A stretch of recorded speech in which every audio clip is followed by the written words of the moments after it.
Another Form of Power by Jade Tatsu. Prologue. It was a quirk of fate that brought him to this roof today. The man's lips stretched at his thought. It was actually 3 quirks which had brought him here today, and his own desire. Distant Eye allowed him to see the events, because sometimes he liked to check in on his nemesis. Hear All allowed him to hear what was said, because while he used to be able to lip read, his eyes just weren't what they used to be. And Warpgate, used by his servant Kurogiri, who had actually provided the transport. He looked down at the boy, ignoring the sun on his back. It was somewhat nice to be out, but he wasn't here for personal enjoyment. He was here for the boy, for the spark he'd seen in his young eyes. He thanked fate, not for the quirk that had made him look, but for the timing. "Heroes can be so cruel," he said softly. As expected, the boy flinched. He hadn't been aware that anyone was present on the rooftop. Then, watery green eyes looked up at him. The man frowned beneath his mask. How did he know that the eyes were green? His vision wasn't that precise. He decided that they must be truly viridescent, if even he could perceive that with his damaged vision.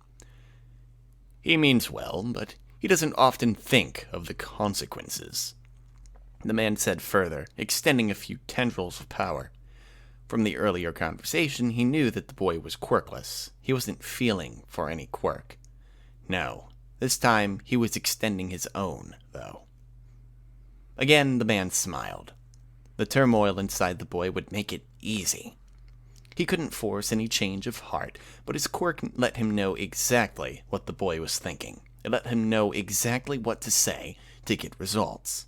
And right now, with the boy's mind in turmoil, now was the time to sow the seeds of change.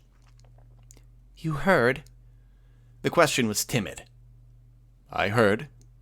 There was no use in denying it. "Did you see?" The man frowned. Oh, had he seen the state the supposed #1 hero was in? "Yes, but I have known for a while now. I imagine it came as a shock to you." It was a gentle question, asked with the merest hint of power. "Yes." The man could hear the way the boy swallowed. It sounded distinctly slimy, but that was normal. The boy had been crying.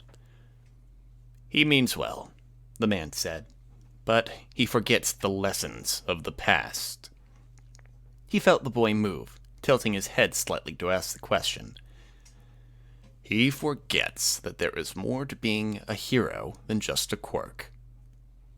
Those green eyes blinked. It was almost incredulous. "Then, do you—" Again, the question was timid and tentative. Again, it was unclear, but the man had long been able to interpret such things. "No," he said sincerely. "But I do not know you," he added before the boy could collapse again.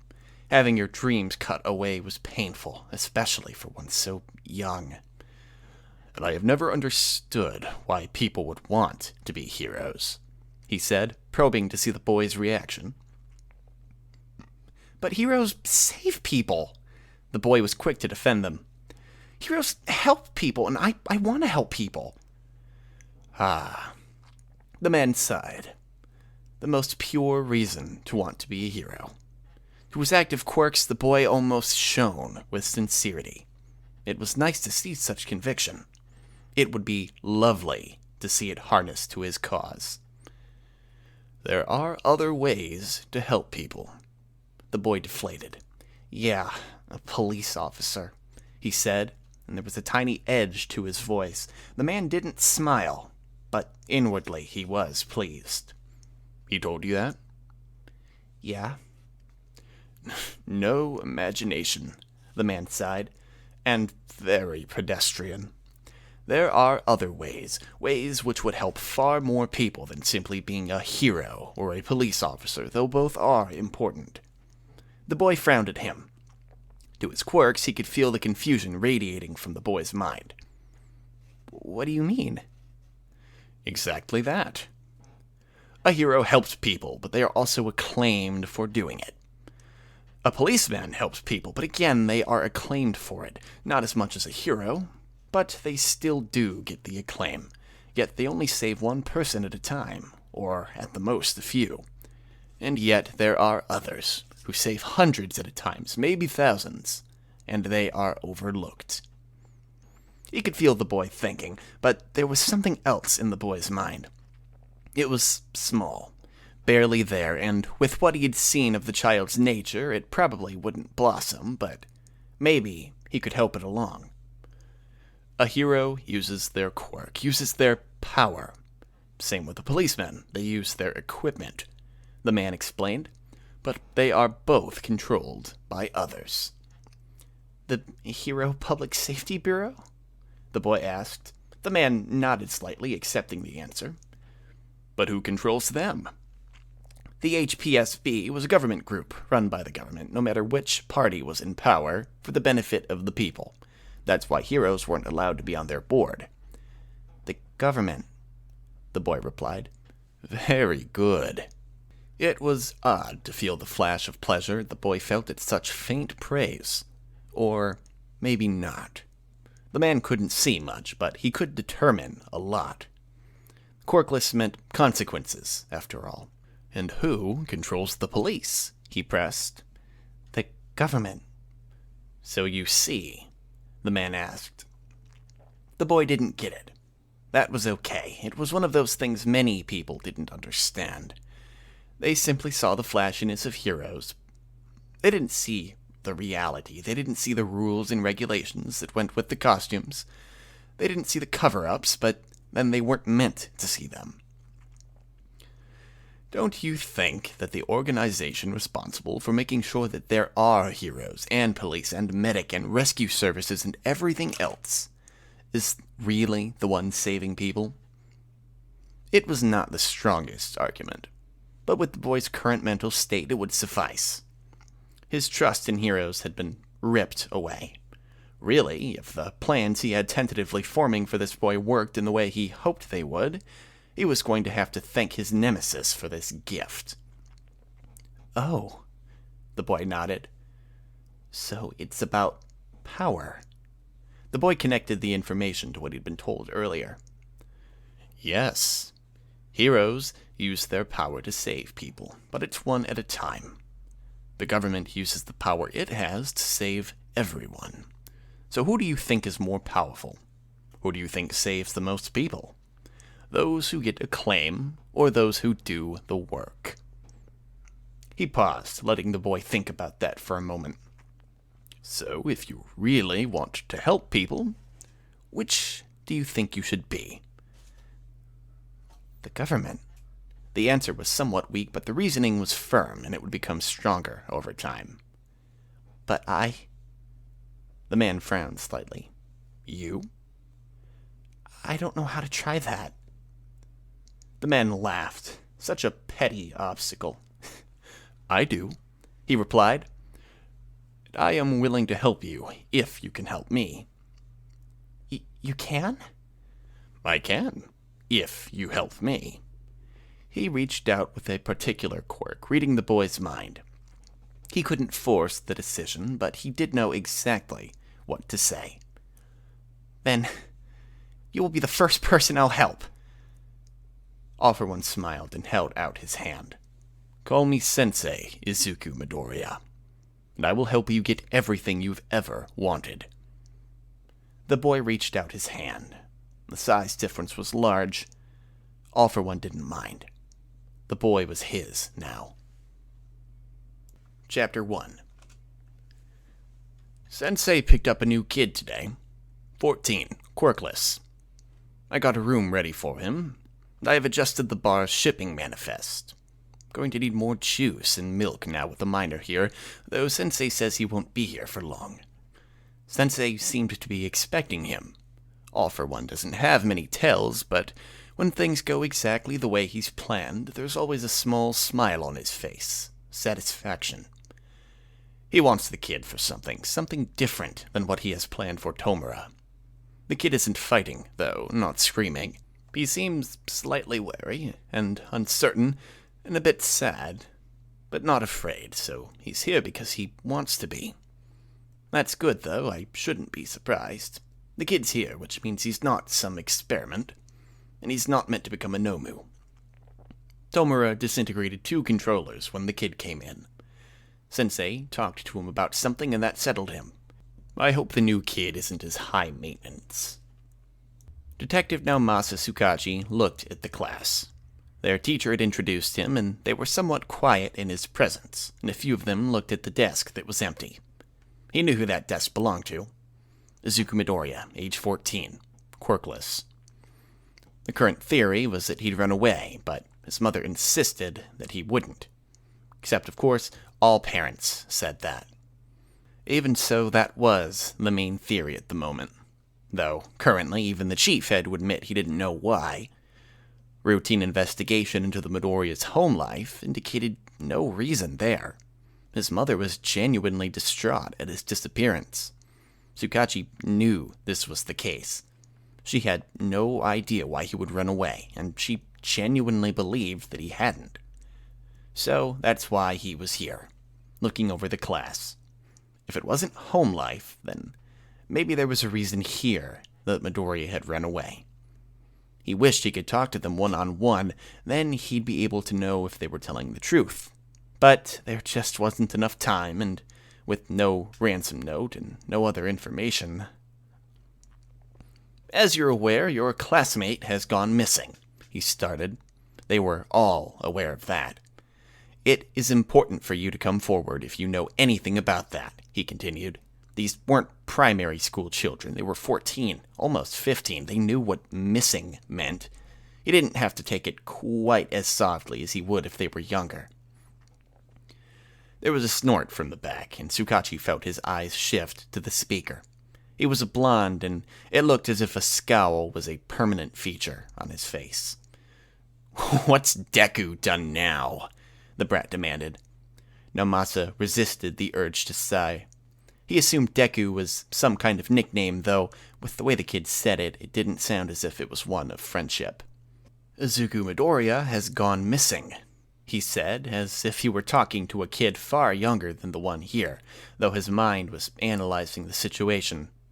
There was nothing at home to cause Izuku to run, but maybe there was something there. He cast an eye at the teacher, and the man did not appear surprised at the attitude, so this was normal. The boy rolled his eyes. "Attention grabber," he muttered. "Do you know anything?" Naomasa pressed. "As if I'd know anything. Deku will show up in a few days. He just wants attention." "That may be," Tsukachi replied, "but we are looking for him now." He cast his eyes over the rest of the class. "If any of you know anything, I ask you to tell me." Silence greeted his request. He figured he wasn't going to get anything this way.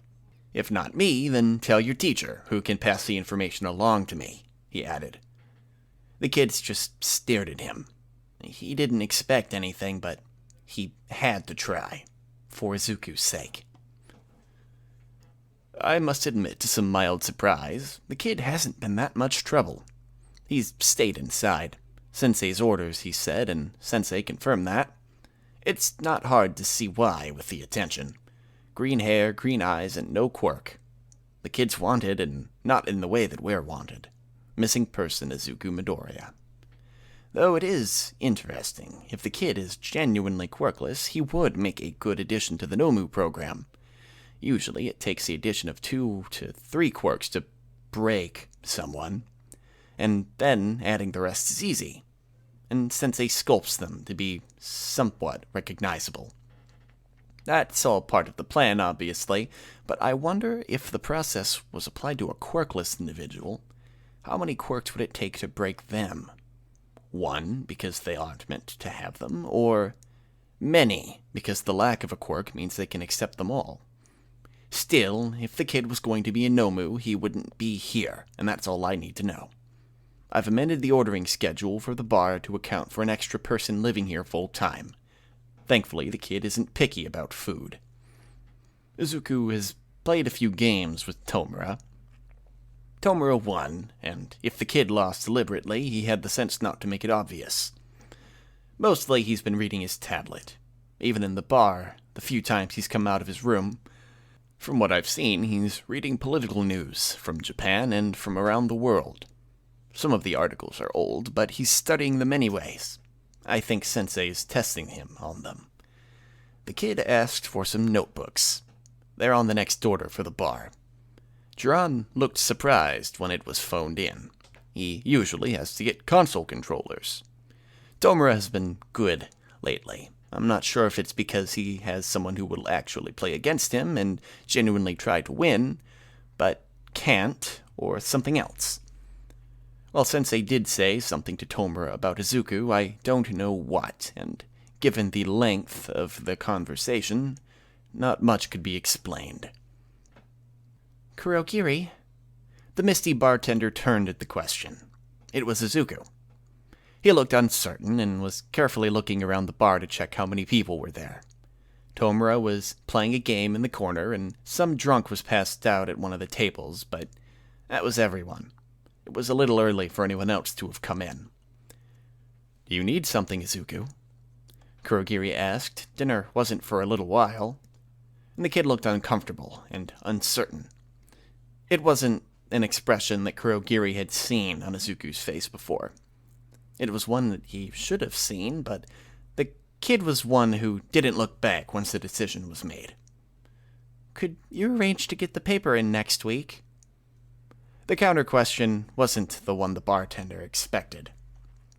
The paper? He asked, his own confusion entering his tone. The bartender had a standing order for supplies, and the paper wasn't one of them. By the time they got it, it was usually out of date. The paper, for a week from today, he said carefully. Kurogiri thought, wondering what was so special about that paper. He couldn't think of anything. Papers were still printed, but they had very small circulation. They were mostly classifieds, births, deaths, and marriages, and the occasional government announcement. Most people got their news from the net. I can get it, the warp villain confirmed. Why do you want it? He couldn't help the curious question. Izuku smiled at him, relaxing slightly. The high school results, he chirped. Suddenly, the desire for the paper made a lot more sense. While most high schools notified those who passed in the entrance exams directly, there was a public listing of positions published in the paper for those curious. It was sort of like a government announcement. Did you apply? He asked. The boy gave a quick bark of laughter.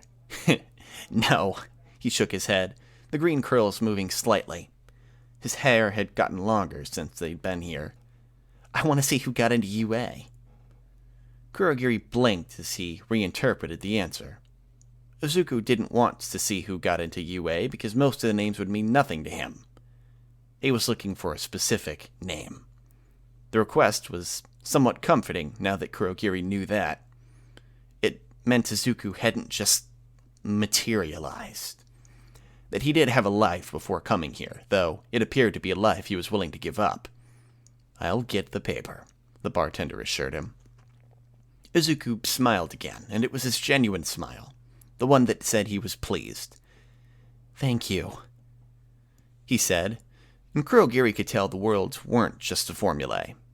Izuku really did mean them. Kurogiri wasn't sure what this meant, but he would get the paper, and then he would watch Izuku some more.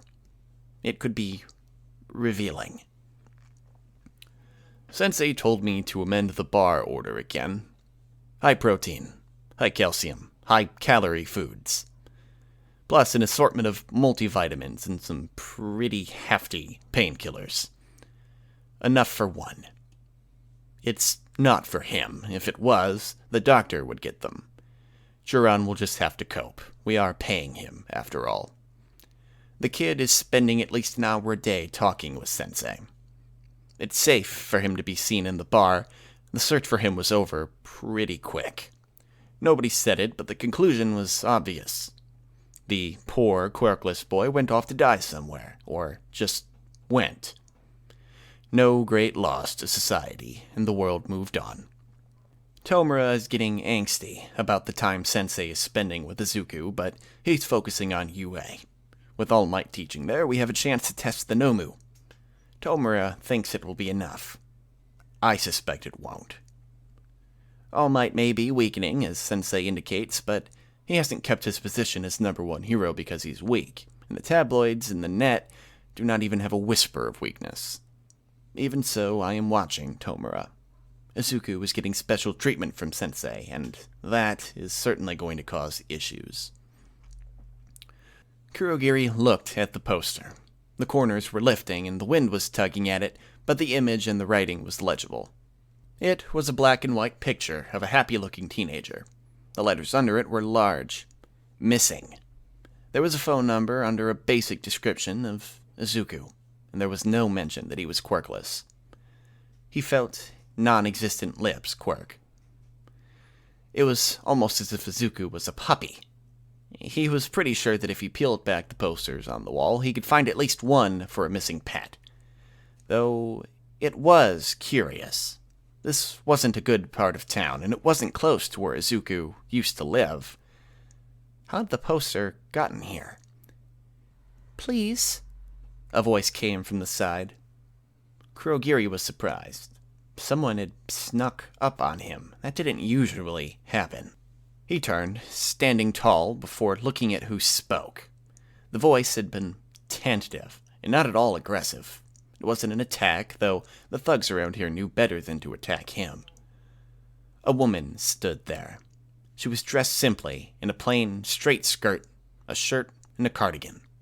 She looked like a housewife. She was slightly plump, and her green eyes were eerily reminiscent of Izuku's. "Ma'am?" Kurogiri questioned. The woman stiffed and nodded. "Please, have you seen him?" she asked, her hand trembling as she pointed out the poster. Kurogiri noted the satchel she was carrying. The flap was open, and he could see a sheaf of the posters in there, along with some glue.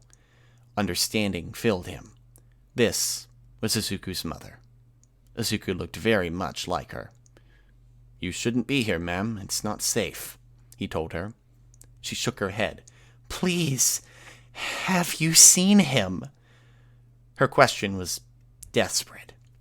The Mist villain looked back at the poster. "I'm sorry, ma'am. I haven't." He lied to her. It was easy to lie when you were mostly incorporeal. The woman sniffed, almost hiccuping. "You shouldn't be here," Kurogiri repeated. Again, she shook her head. This was a bad area, and it wasn't like she was dressed richly. On clothes, she wouldn't stand out, but she lacked a certain hardness that the natives to the area had, and that would mark her as an outsider. "Let me walk you to the station," he pressed. "But I..." She wiped tears from her eyes with one hand as the other reached for her posters. "This one is still here," Kurogiri said kindly. "And shouldn't the police..." There was a flare in her green eyes that Kurogiri recognized. Sometimes Izuku's would look like that. He knew better the press, though now he knew where Izuku got some of his stubbornness from. "I will make sure it remains here," he said instead. "Thank you." The words were genuine, and Kurogiri was surprised. She sniffed again. "I want my boy home," she said. Kurogiri nodded. She wasn't going to get her wish. Izuku was with the League now. But he could sympathize. He wouldn't act, of course, but he could understand her desire. In a world where they didn't exist, Izuku would have stayed with her. "Let me walk you to the station," he said. Izuku had never spoken about his family. Kurogiri knew from the news reports about him going missing that he lived with his mother, and it was nice, in a way, that even after the police had given up, she hadn't. Izuku had a good mother. He should make sure that she got home safely. The League owed her that much. The high-protein, high-calorie, high-calcium food is for Izuku. It's the first time I've seen him show some reaction towards food at all, but he ate it, and he drank the shake. He's been taking the vitamins as well. He's been getting chubby as a result, but doesn't stop taking them. Sensei has told me to keep ordering them as well, that he will need more. I don't know what for. Beyond that, Tomura is both predictable and vicious. Vicious is a good trait to have in our line of work. Sensei never berates him for anything. Predictable is far less desirable, but perhaps I see it because of familiarity. Case in point, the information about the UA Heroics 1A class interested him for a while, but he remained fixated on the bigger issue, that being Izuku and the attention Sensei is giving him. As with all things with Tomura, it came to a head very quickly. Another game controller gone, and I swept today, but that was just the start. Tomura has yet to learn subtlety, as he has yet to learn diversion. I suppose that's an aspect of the way his quirk manifests. If anything does cause him problems, all he has to do is touch it, and it disappears. He deals with people in the same way. If they annoy him, then they die. Izuku hasn't done anything much to annoy him except for his interactions with Sensei. That's enough. It made Tomura jealous, and his reaction was both vicious and predictable. Predictable, he attacked Izuku. And vicious, he was going for the kill. Until Sensei spoke. I thought I was going to have to attempt to warp Izuku away, which is difficult when Tomura is gripping him, but Sensei intervened. Tomura still listens to him. Tomura dropped Izuku. The boy remained standing. It was a good effort, but he gripped at his throat, rubbing it gently. Sensei told Izuku to explain to Tomura. The boy nodded, but what I found interesting was the way he peered around the bar, checking who was there. There was no one, just him, Tomura, and I.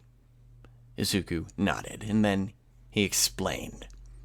The gist of it was simple. Sensei is leaving everything to Tomura. Shigaraki already knew that.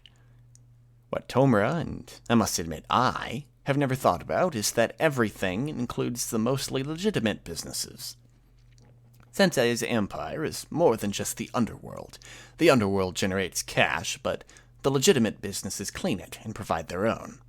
They provide cover for everything. They fund the bar. With Tomura's ability to disintegrate everything, including potential customers, the income wasn't that great. Tomura would get everything, including Izuku. The boy didn't appear uncomfortable when he said that. Izuku's place was to control Sensei's legitimate businesses. He will run the business empire, while Tomura oversaw it all. It makes sense. Tomura doesn't have the head for business, though Tomura does have a head for reality. The kid is too young. He's 14. Nobody is going to accept him as a business leader. Sensei just laughed. He had thought of that. He announced that he'd start tonight. Izuku looked surprised, but nodded. Tomura doesn't know what's going on. Neither do I. The next day. I know what's happening now. It takes one type of person to become a hero. It takes another to become a villain. And it takes something else again to be a linchpin of change. Sensei will give Tomura everything, but Izuku is the linchpin upon which it all rests. I was ordered to transport Izuku to Sensei last night, and then he ordered me to stay.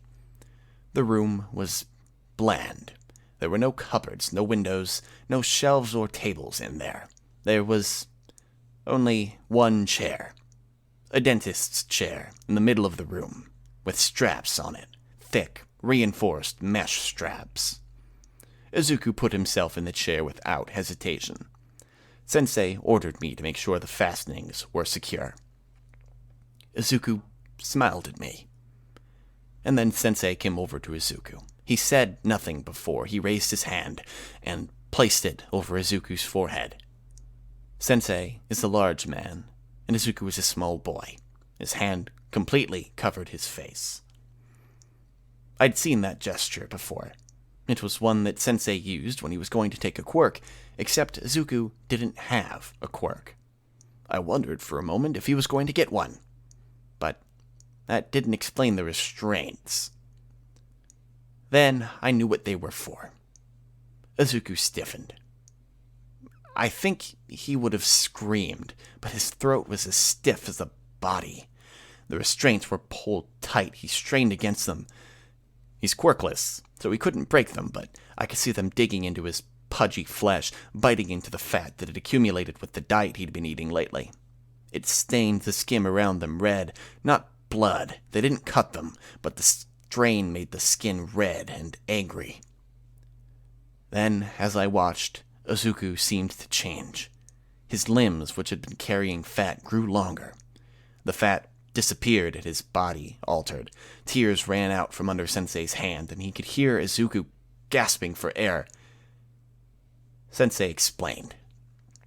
He reminded me that everybody focuses on the fact that he can take quirks and that he can give them, but mixed up in that focus is the view that he only takes strong combat quirks. I had an inkling then. It was the feeling you get when you know the future, and you know what is about to be said, even if you've never thought about it before. Sensei was known for taking combat quirks, but Sensei had been alive for centuries. He has taken other quirks in that time. He pulled his hand away from Izuku, and I looked at the boy. His eyes were wide, green orbs unfocused and gasping for air. His face was different, older. It was the same as his limbs. He was older now. Only a few years, Sensei assured me. He was about 16, Izuku had said later, before he confirmed that he'd be here next week, if all went well. And that was when I knew the plan. Tomura was right. Izuku was too young to run the commercial empire that Sensei controlled. But by the time Sensei was finished, he wouldn't be. Alright, that concludes the reading for today. Now, I do want to make some small updates about the state of things. I know it's been a hot minute. This fic itself is 17 chapters, 68,000 words, and I do hopefully plan to actually finish this one. I bit off more than I can chew with Cure to Evil, and I think that was probably obvious to anyone. I do intend to finish it at some point, but, I gotta wait for the, gotta wait for the right time. For now, I just read this fic, and it really clicked with me, and that's the kind of fics I like reading, ones that I read and I can imagine myself reading this. Unfortunately, a lot of the fics that I would like to read are ones that I find through other podfics that I'll, listen to as background noise while I work, and I don't want to, just show up and, rehash things that other people have done. So when I find something like this that hasn't been podficked yet that clicked with me in that same way, I just have to read it. I'll probably do a few chapters per part for this fic.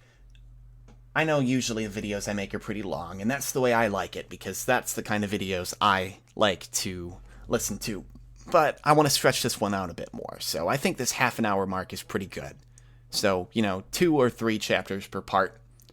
Hopefully relatively frequently, although I'm not going to hold myself to a schedule like I tried to do last time. And with that being said, I hope all of you have a fantastic day. No bloopers this time. Just, have a good one. Take care.